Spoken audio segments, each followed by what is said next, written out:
Guys মোটামুটি বর্তমানে সবাই জানো যে এখন কিন্তু আর গেমে আগের মতো টিম আপ হয় না।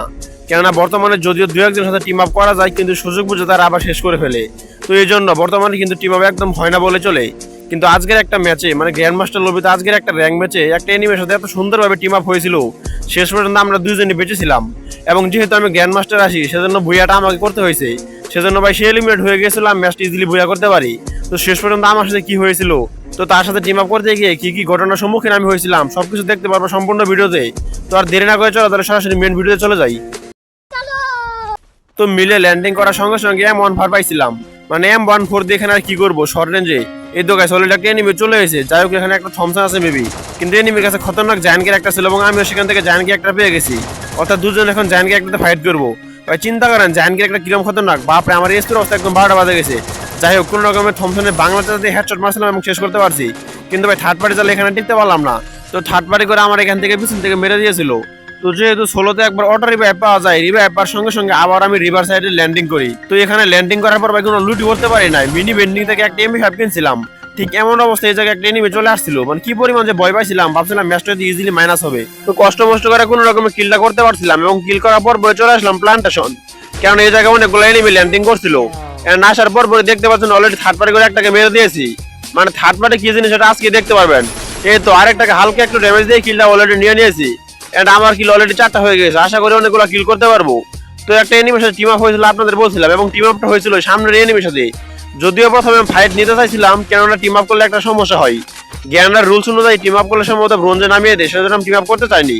কিন্তু যেহেতু এনিমিটা ইচ্ছে করে টিম আপ করতেছিল, তো দু একটা শুট দেওয়ার পর পরে আবার নিজের ইচ্ছে টিম আপ করে নিই।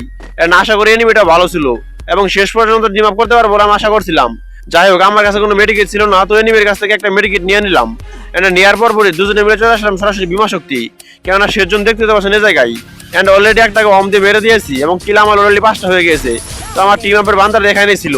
অনেকে জানেন যে বর্তমানে কিন্তু আগের মতো টিম আপ হয় না, কেননা একটা সময় ছিল যখন আমরা কোনো একটা ইউটিউবার বা কোনো লাইভ স্ট্রিমার ম্যাচে পড়লে সব এনিমি মিলে তার সাথে টিম আপ করতাম এবং শেষ পর্যন্ত টিকে থাকতাম। কিন্তু বর্তমানে কি হয়, একটা এনিমির সাথে টিম আপ করবেন, দেখা যাবে সুযোগ বুঝে আপনাকে হেডশট মেরে দেবে। সেজন্য বর্তমানে টিম আপ জিনিসটা খুবই কঠিন এবং স্ক্যারি হয়ে গেছে। তো যাই হোক এখানে যেহেতু একজন টিম আপ করে ফেলেছে এবং অনেকক্ষণ ধরে সার্ভাইভ করতেছি, আশা করি আমাকে আর কিল করবে না। তবুও চিন্তা হয়, যদিও ভুল করে কয়েকবার তার মাথায় জুম করছিলাম কিন্তু আর মারেনি, কেননা আপনারা বুঝতেই তো পারছেন সে আর ইচ্ছে করে আমাকে একটা শুটও দিচ্ছে না। যদি আমি মেরে ফেলি তাহলে সেটা প্রতারণা হবে। সেজন্য অনেকগুলো এনিমি ছিল এবং গাড়ি নিয়ে অত্যাচার করার চেষ্টা করছিল। এবং এখান থেকে অম দিয়ে অলরেডি তাকে হেডশটের মাধ্যমে শেষ করে দিয়েছি।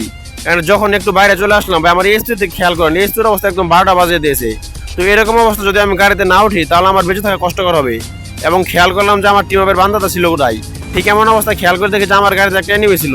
তো বুঝে গেছি সেটা ছিল আমার টিম আপের বান্দা। যাই হোক অলরেডি গাড়ি দিয়ে একটাকে শেষ করে দিয়েছি। মানে এই গাড়ির কথা কি বলবো, মনস্টার টাক দিয়ে ভাই একদম 200 ড্যামেজ দেয়। তো সেজন্য আসার পর আমি গাড়ি থেকে নেমে বললাম বাকি গাড়িগুলো ফুটানোর জন্য, কেননা গাড়িগুলো যদি না ফুটাই ভাই শেষ মুহূর্তে আসা জীবনটা একদম তস্তস বানাই দিব। মানে আপনি চেষ্টা করবেন শর্ট রেঞ্জে যাওয়ার জন্য, তারা চেষ্টা করবো আপনাকে গাড়িতে ড্যামেজ দেওয়ার জন্য। সেজন্য অলরেডি একটা মনস্টার টাক ফুটিয়ে দিয়েছি। চেষ্টা করছিলাম সেই কিলটা আমি নেওয়ার জন্য, কিন্তু আমার টিম আপের বান্দা সেই কিলটা করার জন্য শর্টের রাশ দেয় এবং সেজন্য আমি সেখান থেকে চলে আসি। দেন লাস্ট আরেকটা এনিমি বেঁচে আছে, অর্থাৎ আমি, আমার টিম আপের বান্দা এবং আরেকটা এনিমি, অর্থাৎ 3 জন লাইভ আছে আমি সহ। তো চেষ্টা করছিলাম শেষ কিলটা আমি নেওয়ার জন্য, কেননা শেষ কিলটা করতে পারলে ম্যাচে ভালো একটা প্লাস পাওয়া যাবে। বাট সেখানে আমার টিম আপের বান্দা শর্টে চলে গিয়েছে, সেজন্য আমি আর কিলটা নেওয়ার চেষ্টা করি নাই, কেননা ভুলবশত অমের একটা শুট লাগিয়ে গেলে আমার টিম আপের বান্দা শেষ হয়ে যাবে। তো দেখতে তো পাচ্ছেন অলরেডি লাস্ট এনিমি শেষ, অর্থাৎ আমি এবং আমার টিম আপের বান্দারা বেঁচে আছি। তো ফাইট করতে করতে মেবি তার এসপির অবস্থা 12টা বাজে গেছিল, সেজন্য সে মেডকিট করলো। ভাই বিশ্বাস করা যায় বর্তমান সময়ে আইসা ও গেমে এরকম একটা বান্দা পাওয়া যায় যে কিনা টিম আপ করে শেষ পর্যন্ত আপনার সাথে থাকবে। কেন এই কথা কেন বললাম জানেন, কেন বর্তমানে টিম আপ করবেন 1 থেকে 2 মিনিট থাকার পর যখন একটু সুযোগ পাবে, সুযোগ বুঝে আপনাকে হেডশট মেরে শেষ করে দেবে। বাট এই বান্দারা দেখেন শেষ পর্যন্ত আমার সাথে ছিল এবং কোনো রকমের প্রতারণা করে নাই। তো শেষ মুহূর্তে আসার পর দেখতে তো পাচ্ছেন সকল লুট ফেলে দিয়েছে। মন থেকে প্রচুর খুশি হয়েছিলাম যে বর্তমান সময়ে আসে ও গেমে এরকম একটা প্লেয়ার পেয়েছি। এরকম মুহূর্ত শেষবার পেয়েছিলাম আজ থেকে 2-3 বছর আগে, অর্থাৎ 20-21 সালে অথবা 19 সালে সবচেয়ে বেশি হতো। টিম আপের এই বান্দারা জোনের বাইরে গিয়ে এলিমিনেট হয় এবং ম্যাচটা আমাকে বুয়া দিয়ে দেয়।